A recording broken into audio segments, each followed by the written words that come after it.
Слушай, тут вообще идеальный матч, чтобы зарядить на обе забьют, и вот почему.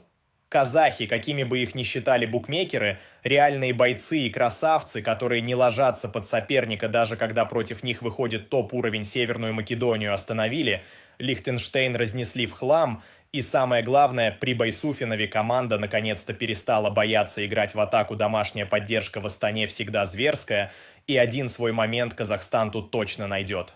А Бельгия? Да, мощная, быстрая, техничная, но дырки в обороне у них такие, что через них ветер гуляет. На выезде красные дьяволы пропускают почти от всех подряд, а без Куртуа и Де Брейне они еще более уязвимы. Так что вариант «обе забьют» за КФ-2 – это прям сладость. Если хочешь такие же смелые и заходные прогнозы каждый день, залетай в телегу, там матчи жирнее, коэффициенты выше, экспрессы прилетают стабильно, не тормози.